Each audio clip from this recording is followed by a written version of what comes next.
চলুন শুরু করা যাক ইথিওপিয়ার এক নাটকীয় ঘটনা দিয়ে, একটা আগ্নেয়গিরির অগ্ন্যুৎপাত। তবে এটা কিন্তু শুধু একটা সাধারণ ঘটনা ছিল না, বরং এটা ছিল একটা বিশাল ভূতাত্ত্বিক পরিবর্তনের প্রথম ইঙ্গিত, যেখানে একটা গোটা মহাদেশ ধীরে ধীরে ভেঙে দুটুকরো হয়ে যাচ্ছে। ঠিক এই কথাগুলোই বলছিলেন ওখানকার প্রত্যক্ষদর্শীরা।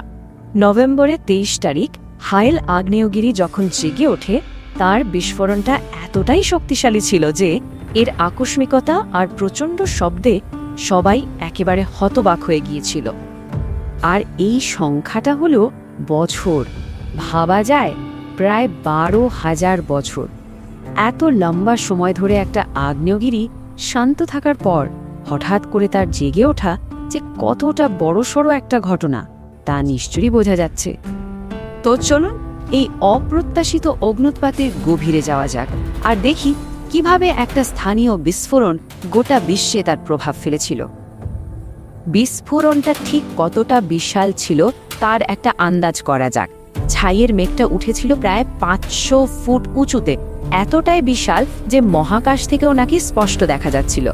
এর শব্দ শোনা গিয়েছিল প্রায় 190 কিলোমিটার দূর পর্যন্ত, আর ভূমিকম্পের কাঁপুনিটা পাশের দেশ জিবুতিতেও টের পাওয়া গিয়েছিল। এই ছাইয়ের মেঘ কিন্তু শুধু ওখানেই থেমে থাকেনি, এটা হাওয়ার সাথে ভেসে ভেসে মধ্যপ্রাচ্য হয়ে একেবারে ভারত পর্যন্ত পৌঁছেছিল। এর ফলে দিল্লির অনেক ফ্লাইট পর্যন্ত বাতিল করতে হয়েছিল। কারণটা হলো এই ছাইয়ের মেঘে থাকা ছোট ছোট পাথর আর কাঁচের কণা, এগুলো প্লেনের ইঞ্জিনের জন্য খুবই মারাত্মক। এই ভয়ঙ্কর ঘটনার পেছনে কিন্তু লুকিয়ে আছে এর অদ্ভুত অবস্থানটা। চলুন এবার সেই জায়গার দিকে একটু নজর দেওয়া যাক, যা এই পুরো ভূতাত্ত্বিক রহস্যের পটভূমিটা তৈরি করেছে। অগ্ন্যুৎপাতটা হয়েছে ডানাকিল ডিপ্রেশনে। এই জায়গাটা পৃথিবীর উষ্ণতম স্থান হিসেবে পরিচিত। এখানকার তাপমাত্রা হামেশাই 50 ডিগ্রি সেলসিয়াস ছাড়িয়ে যায়। আর অদ্ভুত ব্যাপার হলো, এটা সমুদ্রপৃষ্ঠের নিচুতে অবস্থিত। এই রঙিন পরাবাস্তব ল্যান্ডস্কেপ দেখে মনে হবে যেন অন্য কোনো গ্রহে চলে এসেছি। আর হ্যাঁ, এই পুরো এলাকাটা ভূতাত্ত্বিকভাবে অসম্ভব সক্রিয়। আসল প্রশ্নটা তো এইখানেই, হাজার হাজার বছর ধরে যে আগ্নেয়গিরি ঘুমিয়েছিল, সেটা পৃথিবীর অন্যতম প্রতিকূল একটা পরিবেশে হঠাৎ করে কেন জেগে উঠল? কি এমন ঘটছিল পর্দার আড়ালে? চলুন সেই রহস্যটাই ভেদ করা যাক।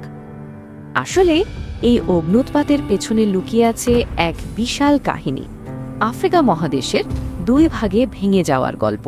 হ্যাঁ, ঠিকই শুনেছেন, আফ্রিকা মহাদেশ কিন্তু ধীরে ধীরে 2 টুকরো হয়ে যাচ্ছে।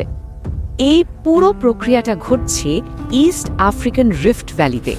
এটা প্রায় 6000 কিলোমিটার দীর্ঘ একটা ফাটল, যেটা লোহিত সাগর থেকে শুরু করে মোজাম্বিক পর্যন্ত চলে গেছে। ঠিক এই জায়গাতে আফ্রিকান প্লেটটা ভেঙে নুবিয়ান আর সোমালিয়ান এই দুটো আলাদা প্লেটে ভাগ হয়ে যাচ্ছে। এর প্রেক্ষাপটটা বুঝতে হলে আমাদের লক্ষ লক্ষ বছর পেছনে যেতে হবে। এক সময় পৃথিবীর সব মহাদেশ একসাথে জুড়ে ছিল, যার নাম ছিল প্যানজিয়া। সময়ের সাথে সাথে এটা ভাঙতে শুরু করে। আরবীয় আর আফ্রিকান প্লেট আলাদা হয়ে তৈরি করে লোহিত সাগর। আর এখন সেই একই ভাঙনের প্রক্রিয়াটা চলছে খোদ আফ্রিকান প্লেটের মধ্যেই। হাইলেক আগ্নেয়গিরিটার অবস্থানটা খুবই গুরুত্বপূর্ণ।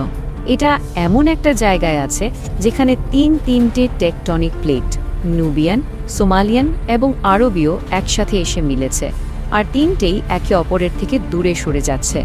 এই কারণে এই অঞ্চলটা ভূতাত্ত্বিকভাবে এত বেশি সক্রিয়।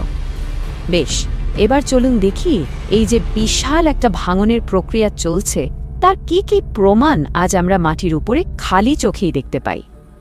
এই মহাদেশীয় প্লেটগুলো একে অপরের থেকে বছরে মাত্র 2 থেকে 5 সেন্টিমিটার করে দূরে সরে যাচ্ছে।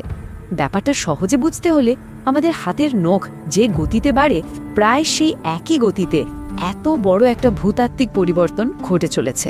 ভাবা যায়? আর এই ধীর গতির ফাটলের ফলেই কিন্তু আফ্রিকার সবচেয়ে বিখ্যাত কিছু ল্যান্ডমার্ক তৈরি হয়েছে। যেমন ধরুন মাউন্ট কিলিমাঞ্জারো, মাউন্ট কেনিয়া, এমনকি টাঙ্গানিকার মতো বিশাল হ্রদগুলো এই মহাদেশীয় বিভাজনেরই ফল। যদিও পুরো প্রক্রিয়াটা লক্ষ লক্ষ বছর ধরে চলে, এর মধ্যে কিন্তু কিছু নাটকীয় ঘটনাও ঘটে যা আমরা দেখতে পাই। যেমন 2005 সালে ইথিওপিয়াতে মাত্র 10 দিনের মধ্যে 60 কিলোমিটার লম্বা একটা বিশাল ফাটল তৈরি হয়ে গিয়েছিল। এটা যেন আমাদের চোখের সামনেই মহাদেশ ভেঙে যাওয়ার একটা জ্বলজ্বন্ত প্রমাণ।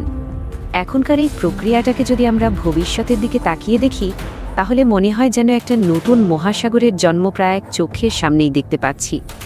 বিজ্ঞানীরা অনুমান করছেন এই অঞ্চলের পরবর্তী বড়সড় ভূতাত্ত্বিক পরিবর্তনের জন্য প্রায় 50 লক্ষ থেকে 1 কোটি বছর সময় লাগতে পারে।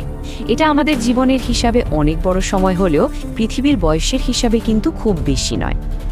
সময়ের সাথে সাথে এই ফাটলটা আরও চওড়া হবে, আর এক সময় লোহিত সাগরের জল এসে এই নিচু উপত্যকাকে পুরোপুরি ডুবিয়ে দেবে, আর তার ফলে তৈরি হবে একটা নতুন মহাসাগর, এবং সোমালিয়ান প্লেটের ওপরে থাকা পূর্ব আফ্রিকা একটা বিশাল নতুন দ্বীপে পরিণত হবে।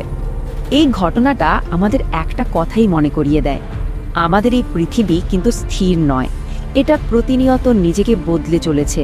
আজ আমরা যা দেখছি লক্ষ লক্ষ বছর পর হয়তো তার কিছুই থাকবে না। একবার ভাবুন তো, আরও 1 কোটি বছর পর আমাদের এই গ্রহের মানচিত্রটা দেখতে কেমন হবে।